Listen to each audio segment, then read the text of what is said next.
I appeal to all of you, comrades and compatriots, that as we have now established a democratic society, let us forge ahead as a single defense force entrusted with a common responsibility of consolidating our hard-won freedom and independence.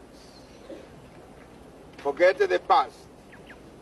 Let us embrace one another with open hearts and arms, as brothers and sisters, as members of one family, as children of one father and one mother, and as a citizen of one country, Namibia.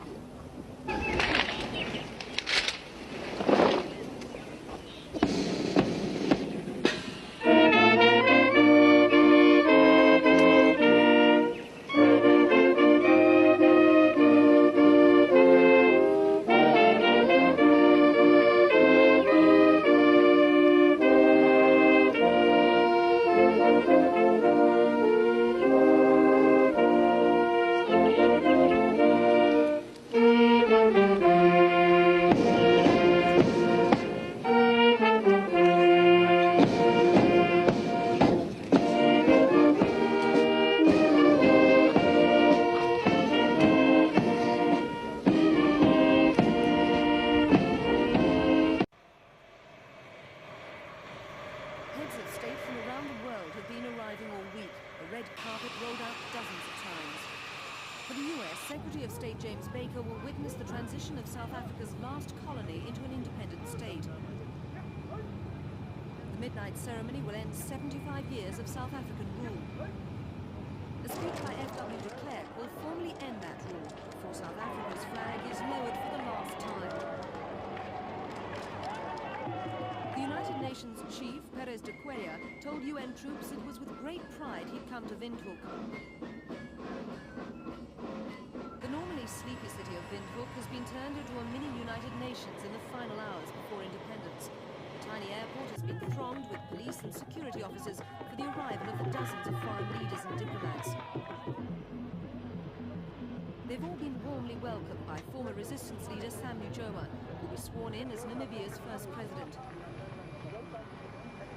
Many leaders are using the occasion for bilateral talks, James Baker here with Egypt's President Mubarak.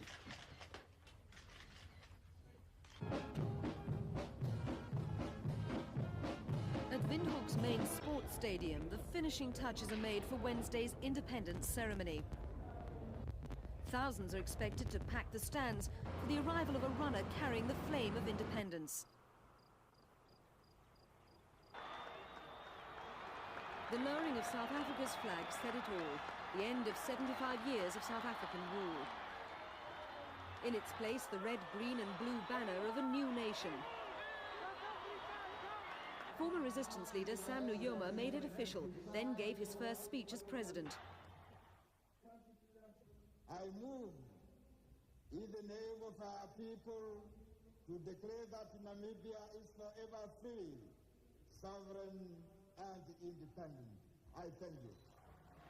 That was the signal for a night of celebrations to begin.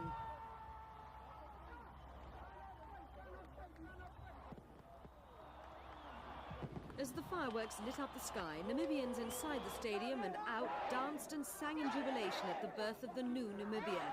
While in the crowd, Mr. Nuuyoma was joined by Nelson Mandela on a walkabout.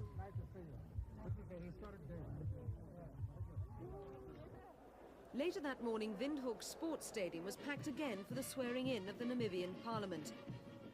Of the 72 members of the new National Assembly, 41 are members of SWAPO, the guerrilla movement which waged the long battle for independence and then won last November's elections.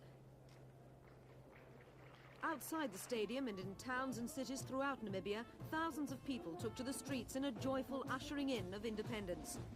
The difficult issues of a nation's birth could wait, for now it was celebration.